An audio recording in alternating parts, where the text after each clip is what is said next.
Hello guys, कैसे हो आप लोग। आई होप आप लोग सब बढ़िया होगे, आप लोगों की पढ़ाई बढ़िया चल रही होगी। ठीक है, तो अब मॉलिक्यूलर बायोलॉजी में आगे बढ़ते हैं। थोड़ा सा हमने ट्रांसक्रिप्शन हमने प्रोकैरियोट्स में देख लिया था, अब हम यूकैरियोट्स में देखेंगे। ठीक है, बहुत इंटरेस्टिंग होने वाला है। जो हमने क्लास 12 तक पढ़ते हैं उससे बहुत अलग है ना, क्योंकि हम पढ़ते हैं वहाँ पे कुछ प्रोकैरियोट्स वाला ज़्यादातर। ठीक है, तो यूकैरियोट वाला काफ़ी अलग मिलेगा आपको, तो आराम से समझना सुनना हो जाएगा आपका। आपको किस तरह के एग्जाम में लिखना है, जैसे मैं पढ़ाता हूँ यार वैसे ही आपको लिखना होता है। ठीक है, बायोकेमिस्ट्री में ये नहीं आपको अप्रोच होता कि पेज भरने हैं पेज भरने हैं, ऐसा नहीं होता। आपको अगर सही आता है आप लिखोगे, आपको नंबर मिलते हैं। बायोकेमिस्ट्री में ये नहीं आपको पेज भरने वाला वो सीन होता है इस तरीके से। ठीक है, आपको एंजाइम डिफिक पता है किस एंजाइम में क्या दिक्कत है, एंजाइम का नाम लिख दो वो। ठीक है, आपको नंबर मिल जाए, क्या क्लिनिकल फीचर, उस तरीके से मतलब आप पॉइंट वाइज भी लिखोगे तो नंबर प्रॉपर मिलते हैं, अच्छे मिलते हैं। ठीक है, चलो हम बात करते हैं, आगे बढ़ते हैं। Transcription in eukaryotes. पहली बात तो जानना, यहाँ पे 3 आरएनए पॉलीमरेज होगा। हमने सॉरी मैंने क्या बोला, यूकैरियोट बोला प्रोकैरियोट बोला, चलो फिर से। Transcription in eukaryotes. ठीक है, ध्यान रखना यार, यहाँ पे 3 आरएनए पॉलीमरेज होंगे। प्रोकैरियोट में एक ही था जो सारे बना रहा था। ठीक है, आरएमटी सब कुछ, आरएनए एमआरएनए टीआरएनए, बट यहाँ पे अलग अलग होंगे। आरएनए पॉलीमरेज 1 2 3, तो इसको लाइन से लगा लेना, 1 2 3, तो गिनती तो आती होगी ना। ठीक है, और फिर ये आरएमटी है ना, रेल मंत्री, इस तरीके से कुछ भी ट्रिक बना के कि आरएनए पॉलीमरेज 1 आपका आरआरएनए बनाएगा, और आरएनए पॉलीमरेज 2 एमआरएनए, और आरएनए पॉलीमरेज 3 टीआरएनए। तो कहीं ना कहीं हमारा पूरा डिस्कशन आज इसके अराउंड घूमेगा, इसके अराउंड घूमेगा। ठीक है, क्योंकि हमें मैसेंजर आरएनए बनाना है। ठीक है, और ये बाकी यूनिट भी आरएनए की बनाता है, 28S आरएनए है ना, 18S, 5.8S small nuclear RNA, mitochondrial का आरएनए है ना, 5S आरआरएनए, तो ये भी बनाता है। रिस्पेक्ट, जिसके आगे जो लिखा है वो बता दिया मैंने आपको। ठीक है, सामने दिख रहा है, आप याद कर लेना इसको, एमसीक्यू वगैरह फंस जाता है यहाँ से। ठीक है, चलो अब यार स्टार्ट करने से पहले ना, यहाँ पे आपको क्या क्या इस्तेमाल करना है, क्या क्या नाम सुनने को मिलेंगे। एक तो आपको याद आएगा आरएनए पॉलीमरेज 2। ये क्यों आएगा भाई, ये तो आना ही चाहिए ना यार, ये तो आना ही चाहिए, बिकॉज आरएनए पॉलीमरेज 2 ही तो बनाएगा आपका एमआरएनए, तो ये तो आएगा ही आएगा। लेकिन साथ में और प्रोटीन्स भी आएंगे जिन्हें हम बोलेंगे ट्रांसक्रिप्शनल फैक्टर। क्या बोलेंगे, ट्रांसक्रिप्शनल फैक्टर, टी एफ। ठीक है, जैसे अगर आप नाम सुनोगे आगे चल के TF2 लिखा होगा, तो यहाँ पे टी का मतलब क्या है बताना जरा एक बार। पता है आप लोगों को, ट्रांसक्रिप्शनल फैक्टर है ना, ट्रांसक्रिप्शनल फैक्टर किसके, आरएनए पॉलीमरेज 2 के। तो यहाँ पे 2 लिखा हुआ है, और फिर उसके आगे उसका अल्फ़ाबेट है ना, ABDEFH। क्या नहीं है यहाँ पे, C नहीं है और G नहीं है ना, यही तो है, ABC नहीं है और EFG नहीं है। तो स्टार्टिंग के 8 लेटर में C और G हटा दो, बाकी आप लाइन से लगा दो। ठीक है, वो सारे आपको मिलेंगे, क्या क्या फंक्शन होता है, कैसे कैसे आएंगे, सब देखेंगे। ठीक है, चलो अब मान लो मुझे ना इतना हिस्सा क्या करना है, ट्रांसक्रिप्ट करना है ना, मुझे इसमें इसको यहाँ पे वो लिखा हुआ है सीक्वेंस, मुझे उसको एमआरएनए बनाना है, सो दैट एमआरएनए से मैं प्रोटीन बना सकूँ, जो कि ट्रांसलेशन होता है। ठीक है, ठीक है, तो अब उससे पहले हमने देखा था कुछ प्रमोटर्स वगैरह होते हैं। यहाँ पे तो और कॉम्प्लेक्स चीज़ें होती हैं, ऐसे इन्हांसर वगैरह भी लगे होते हैं यहाँ लास्ट में। ठीक है, एक्टिवेटर वगैरह। ठीक है, और यहाँ पे जो पहला आएगा आप उसे बोलोगे गोल्डबर्ग हॉगनेस बॉक्स, जैसे हम टाटा बॉक्स से बोल देते हैं, टाटा बॉक्स भी बोल देते हैं, कोई बड़ी बात नहीं है। ठीक है, -25 पीछे होगा डाउन स्ट्रीम, अप स्ट्रीम में, कुछ डाउन स्ट्रीम में भी होगा, छोड़ो उसको। ठीक है, तो यहाँ पे क्या है, टाटा WAW को सीक्वेंस, ये रिपीटेशन मिलेगी आपको। ठीक है, और आपको यहाँ मिलेगा -70 मिलेगा आपको ये वाला कुछ सीक्वेंस। ठीक है, जिसका एक नाम होता है आपका, फेमस नाम है बड़ा, कैट बॉक्स। ये क्या है, ये प्रमोटर्स हैं, कि मतलब जो मुझे ट्रांसक्रिप्शन करनी है उससे पहले लगे हुए हैं ये। आपको पता है इनका रोल क्या है, कि आरएनए पॉलीमरेज आके इसे बाइंड करेगा, जो ये फैक्टर हैं वो पहले प्रमोटर्स पे आके बाइंड करेंगे, रिकॉग्नाइज करेंगे, फिर वो आगे बढ़ेंगे। ठीक है, चलो आगे बढ़ते हैं थोड़ा सा हम भी, है ना। अब मेरी बात समझना, आराम समझेंगे, हो जाएगा, सब हो जाएगा। ठीक है, चलो 1 मिनट देना यार मुझे। ठीक है, हाँ चलो, अब मैंने क्या बोला, ये आपका मान लो एक आरएनए है जिसका 3' एंड है, सॉरी आरएनए क्या बोल रहा हूँ, एमआरएनए है।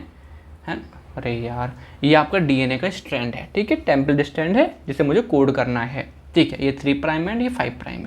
ठीक है, तो पहले क्या हुआ, आपका आया ट्रांसक्रिप्शनल फैक्टर 2D। क्या आया पहले, D आया, लिख दो साइड में कहीं, पहले D आया, है ना। D में एक छोटा सा पार्ट होता है, छोटी सी यूनिट होती है, जैसे बोलते हैं TBP। फुल फॉर्म क्या होगी TBP की, टाटा टाटा बाइंडिंग प्रोटीन।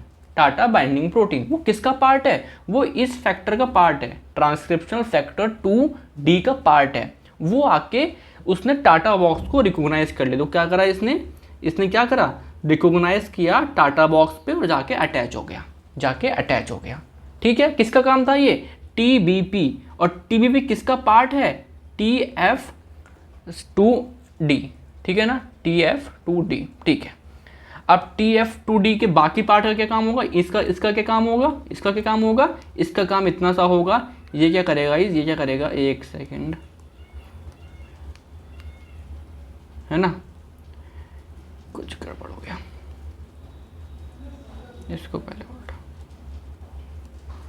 हाँ ठीक है, अब मैं क्या बोल रहा हूँ आप लोगों से, जो बाकी बचा हुआ पार्ट है इसका काम क्या है? ये आपके आगे वाले हिस्से के DNA को -100 डिग्री से बेंड कर देगा, 100 डिग्री से बेंड कर देगा। ठीक है ना, 100 डिग्री से उसने बेंड कर दिया, जिससे कि आने वाले और जो ट्रांसक्रिप्शनल फैक्टर हैं वो आके इसमें आराम से लग जाएंगे और अपना काम कर लेंगे। ठीक है, चलो अब कौन आएगा? A और B आए। तो पहले A आया, A का तो ये लाल लाल से दिखा रहा हूँ मैं, दिख रहा है आपको लाल कलर, है ना, लाल कलर आया। वो आके उसने क्या करा, जो ये TBP था, ये टाटा बाइंडिंग प्रोटीन और प्रमोटर के बीच में जो बॉन्ड बना था उसे और स्टेबलाइज कर दिया। कोई बड़ा काम नहीं है, मतलब ठीक है होगा, लेकिन समझ में हमको आ गया। ठीक है, ये आपका बाइंड करा दिया इसने। ठीक है, अब आते हैं यहाँ पे, ये आया ट्रांसक्रिप्शन फैक्टर 2B आया। ये क्या करेगा? ये आपके जो आने वाले लोग हैं, आने वाले मेहमान हैं, उनकी तैयारी करेगा, उन्हें बुलाएगा। किसको बुलाएगा? RNA पॉलीमरेज सेकेंड को और ट्रांसक्रिप्शन फैक्टर 2F को। तो यहाँ पे आ जाओ, ये देखो पहले कौन आया था, बताओ पहले कौन आया था? D ने क्या करा? D ने -100 डिग्री से बेंड भी कराया था। ठीक है, और आपका और बताओ A आया। A ने जो TBP था उसको प्रमोटर से स्टेबलाइज कराया, और B ने अब किसको बुला रहा है? रिक्रूट किससे कर रहा है? F को और RNA पॉलीमरेज को। ठीक है, RNA पॉलीमरेज सेकंड को, इसको बुला लिया। तो देखो क्या हो रहा है, ये दिख रहा है आपको पर्पल, ये दिख रहा है आपको RNA पॉलीमरेज, है ना, 2 आ गया, और उस पर कौन लगा हुआ है? F लगा हुआ है। F बोल रहा हूँ मैं, TF 2F बार बार कन्फ्यूजन सा हो रहा है ना, मैं F बोलता हूँ, सिंपल आप समझ जाओगे इसका मतलब क्या है, ट्रांसक्रिप्शन फैक्टर सेकंड F, है ना, F। तो ये आके लग गया, यहाँ पे ये आके लग गया। लेकिन ये जो अभी ये जो एंजाइम है ये अभी इनएक्टिव है। क्यों इनएक्टिव है? क्योंकि जो इसकी टेल है, जो इसकी टेल दिख रही है, ये टेल दिख रही है, ये देखो ये टेल है, ये एक्टिव कब होगी? जब इसमें फॉस्फेट लग जाएंगे, मतलब जब इसका हम फॉस्फोराइलेशन कर देंगे तो ये एक्टिव हो जाएगी। ठीक है, टेल मतलब कि ये एक पॉलीमरेज क्या है? एंजाइम है। एंजाइम क्या होते हैं? 2 एंड होते हैं, C टर्मिनल एक N टर्मिनल, तो C टर्मिनल है ये। तो यहाँ मैं अगर फॉस्फेट लगा दूंगा तो ये एक्टिव हो जाएगी, अदरवाइज ये एक्टिव नहीं है, अभी एक्टिव नहीं है। तो अभी सिंपल सा क्या हुआ है, ये RNA पॉलीमरेज आके यहाँ पे लग गया, साथ में इसके बाद TF सेकंड का F है, मतलब F आ गया, लग गया है। ठीक है, तो ये क्या बना? अब बताओ, कुछ अभी स्टार्ट हुआ है, कुछ बनना शुरू हुआ है? नहीं। तो ये क्या है? क्लोज्ड कॉम्प्लेक्स बन गया। अभी कुछ भी शुरुआत नहीं हुई है, जस्ट असेंबली कर रहे हैं हम लोग, है ना, इनिशिएशन से बन रहा है। ठीक है ना, तो इसे बोलते हैं प्री इनिशिएशन कॉम्प्लेक्स। अभी शुरुआत नहीं हुई है, बट शुरुआत बहुत जल्द होने वाली है, ठीक है, समझ में आया क्या? ठीक है, एक सेकंड को आया, दोस्त गेट पे आ गए थे थोड़ा सा। ठीक है, चलो अब मैंने क्या बोला आप लोगों से, तो ये आपका कुछ फैक्टर कैसे कैसे आ रहे हैं, आगे समझ में आपको आ रहा है। थोड़ा बताऊँ, दोबारा से बताऊँ क्या? देखो ना यार, यहाँ पे देखो, ये आपका D आया। D में एक पार्ट था आपका, यूनिट थी TBP, टाटा बाइंडिंग प्रोटीन। वो आके बाइंड कर टाटा बॉक्स पे बाइंड कर गया, उसे रिकॉग्नाइज किया और बाइंड कर गया। ठीक है, और बाकी जो ये चीज़ें हैं इसने इसको -100 डिग्री से बेंड कर दिया। ठीक है, फिर आपके A आया, B आया। A ने TBP को स्टेबलाइज किया और B ने क्या नाम है, RNA पॉलीमरेज सेकंड और F को बुला लिया। तो देखो ये चले आए, ये आके यहाँ लग गए। लेकिन अभी RNA पॉलीमरेज कैसा है? इनएक्टिव है। क्यों? क्योंकि उसमें कोई फॉस्फेट नहीं लग रहा है, उसकी टेल में, उसके C एंड पे, है ना, उसकी C टेल जो है कार्बोक्सी वाली। ठीक है, तो वहाँ पे वो फॉस्फेट नहीं है, तो अभी इनएक्टिव है। ठीक है, ओके, अब मेरी बात समझो, अब क्या होगा?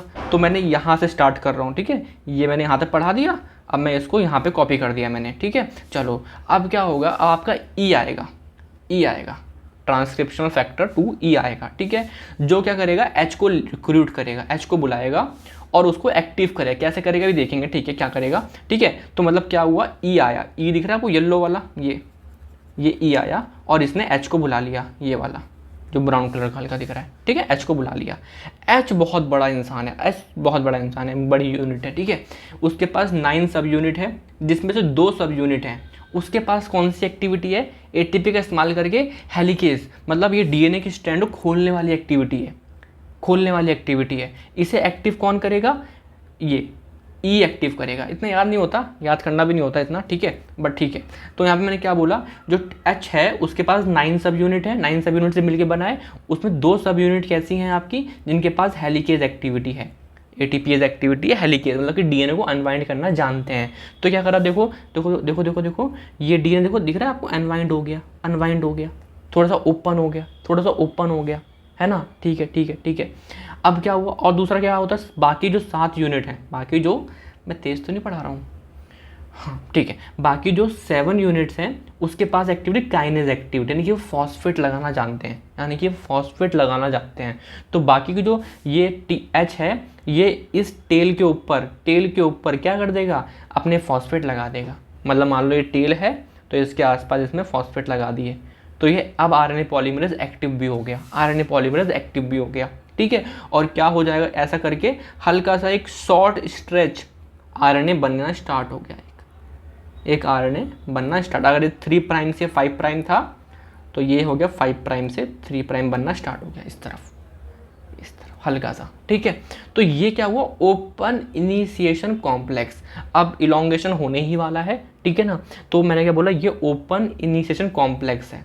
ये ओपन क्यों, बिकॉज देखो आपको दिख रहा है यहाँ पे DNA अनवाइंड हो चुका है, और पिछला वाला दिख रहा है आपको, ये अभी अनवाइंड नहीं हुआ था, that's why it is closed, ठीक है। चलो अब जो मैंने पढ़ाया है आपको वो सब आएगा आपका इनिशिएशन के अंदर। तो पहले ये आपका देखा था TBP, है ना, जो कि किसका पार्ट था, एक ट्रांसक्रिप्शनल फैक्टर D का, उसने रिकॉग्नाइज किया था। फिर आपका ये क्लोज्ड वाला कैसे बना, A आया, B आया, ठीक है, B ने F को बुलाया, है ना, आपका RNA पॉलीमरेज सेकंड भी चला आया, फिर आपके H जो भी देखा था हम लोगों सब कुछ, ठीक है। फिर DNA ओपनिंग देखी हम लोगों ने, H ने कैसे एक्टिव करा, है ना, इस तरीके से। फिर आपको छोटा सा RNA का पीस बन गया, है ना, ज़्यादा बड़ा नहीं, 10 न्यूक्लियोटाइड तक का, है ना। तो ये बना आपका इनिशिएशन। तो आपको यार देखो, आपको ये हेडिंग्स पता होनी चाहिए कि एग्जाम में क्वेश्चन आया बाय चांस, तो मुझे इस हेडिंग के अराउंड इस टॉपिक को इतना रखना है, ठीक है। थोड़ा बहुत तो भूलते हैं, सब भूलते हैं एग्जाम में, ऐसा नहीं है आपको डिक्टो सेम लिखना होता, लिख पाओ बहुत बढ़िया बात है, ठीक है, बट आपको इतना पता हो कि मुझे रुकना कहाँ पर है, कितना लिखना है, क्या लिखना है ना, ये हेडिंग्स पता होनी चाहिए आपको, ठीक है। अब आते हैं इलोंगेशन, कुछ भी नहीं है इलोंगेशन में, आपको जो भी ट्रांसक्रिप्शन फैक्टर है वो हट जाएंगे, सिवाय RNA पॉलीमरेज सेकंड जो कि मेन एंजाइम है काम करेगा, और F जो उसमें लगा हुआ था, ये आपके इसमें लगे रहेंगे और बाकी सब हट जाएंगे, ठीक है।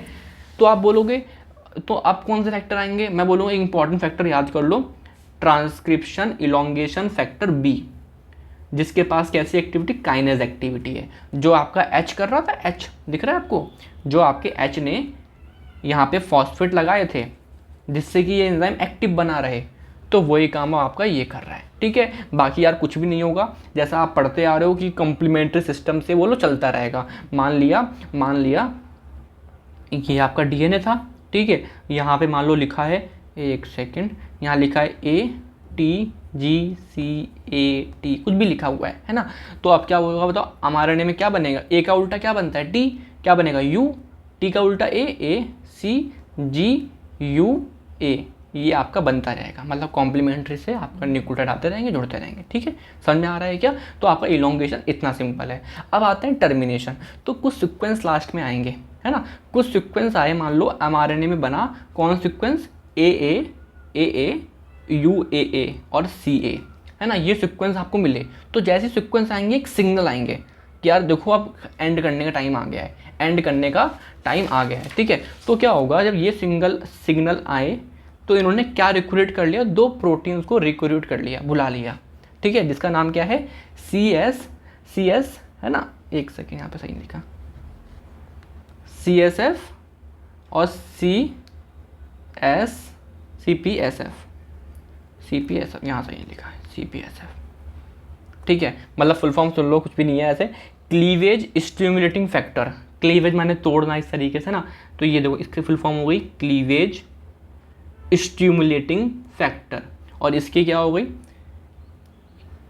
क्लीवेज, क्लीवेज वाला काम तो है ही इसका, लेकिन एक काम और होगा भी देखेंगे, क्लीवेज एंड पॉलीएडिनाइलेशन। हाँ ध्यान रखना यार, जहाँ पे इलोंगेशन हो रही होगी ना, इलोंगेशन हो रही होगी तो उस टाइम पे आपका कैपिंग होता है, कैपिंग 5 प्राइम एंड पे कैपिंग होती है, जो मैं आपको पढ़ाऊंगा नेक्स्ट लेक्चर में पोस्ट ट्रांसलेशन ट्रांसक्रिप्शनल मॉडिफिकेशन में, कैपिंग टेलिंग वगैरह, ठीक है। तो कैपिंग हो रही होती है यहाँ पे, कैपिंग लिख दो यहाँ पे, कैपिंग पढ़ाऊंगा नेक्स्ट लेक्चर में, ठीक है। चलो अब मैंने क्या बोला आपसे, ये सीक्वेंस जैसे ही mRNA पे आए, यहाँ लिखो poly adenylation specific factor, specific factor, ठीक है। अब मैंने क्या बोला आपसे, ये 2 प्रोटीन आ गए, ये 2 प्रोटीन भाग के आ गए। अब इनके पास एक्टिविटी होती है एंडोन्यूक्लियस एक्टिविटी, जिससे क्या हुआ, ये हमारे को यहाँ से कट किया, ठीक है, और इसको बाहर निकाल दिया, तो आपका जो आरएनए फ्री हो गया, ठीक है, आरएनए रिलीज हो गया।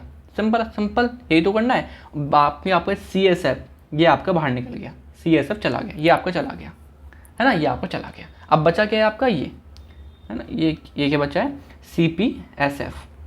इसने क्या करा 3 प्राइम एंड पे 200-250 कुछ ये लगा दिए, क्या एडेनिन, 1 2 3, टेलिंग सुना होगा आप लोगों ने यार, है ना, ये तो पढ़ते हैं हल्का सा पहले हम 12th क्लास में, ठीक है। तो क्या करा इस एंजाइम ने, इस प्रोटीन ने क्या करा, पॉली ए पॉलीमरेज को बुलाया, जिसने क्या करा, यहाँ पे बहुत सारे एडेनिन लगा दिए, और आपका फिर CPS जो भी है निकल गया, F ये भी आपका निकल गया। समझ में आ रहा है मैं क्या बोलना चाह रहा हूँ, मतलब इनका जो मेन काम था वो क्या था, release of RNA, endonuclease activity करी और आरएनए को फ्री कर दिया, ठीक है। लेकिन जो CPSF था उसने एक एंजाइम और बुला लिया, कौन सा, पॉली ए पॉलीमरेज, है ना, मतलब बहुत सारे एडेनिन लगाने वाला, तो उसने बहुत सारे एडेनिन लगा दिए 3 प्राइम पे, जिसे हम टेलिंग बोलते हैं, और अच्छे से पढ़ेंगे कल, है ना, जब भी नेक्स्ट लेक्चर आएगा, ठीक है। तो ये आपका बाद में निकल गया, ठीक है। तो ये आपका था कहीं ना कहीं टर्मिनेशन, और टर्मिनेशन में क्या, रिलीज ऑफ आरएनए। तो at the end of the day आपको ये 3 हेडिंग्स के बारे में पता होना चाहिए। जो मोर कॉम्प्लेक्स था वो आपका इनिशिएशन था, इलोंगेशन टर्मिनेशन इतना मुश्किल नहीं है, वो आपको समझ में आपको हाँ दिख रहा है, खुद लिखना भी ज़्यादा नहीं होता है। जो एग्जामिनर कॉपी चेक करेगा वो आपका इनिशिएशन और मैक्स टू मैक्स टर्मिनेशन में ध्यान देगा, ठीक है। तो आपको ये ढंग से लिखना होना चाहिए, और आसान है, मैंने समझा दिया। ये नोट्स आपको टेलीग्राम चैनल पे मिल जाएंगे, जब चैप्टर खत्म हो जाएगा मैं पूरी PDF डाल दूंगा, ठीक है, एक साथ, ठीक है। अभी नहीं डालना, जरूरत होगी तो मांग लेना मेरे से, ठीक है, कोई दिक्कत नहीं है। अदरवाइज जब चैप्टर खत्म होता है मैं डाल देता हूँ वहाँ पे, ठीक है, एक साथ, क्योंकि इसमें ऐड ऑन करूँगा ना, कल पढ़ाऊँगा तो इसमें और नोट्स बनाऊँगा और लिखूँगा इसमें, ठीक है। और ऐसे जो पिछले नोट्स थे वो देखो सब हैं इसमें, ठीक है। और बाकी रही बात हैंड रिटन नोट्स की, यार बना रहा हूँ, टाइम लगेगा उसमें, उसका कोई मुझे अभी फिक्स डेट नहीं बता पा रहा मैं, ठीक है। बट हाँ ये भी नोट्स इनफ हैं, आप आराम से पढ़ो, हो जाएगा सब कुछ, ठीक है। पढ़ाई करना जरूरी है, आप पढ़ाई करो, ठीक है। चलिए, थैंक यू, बाय।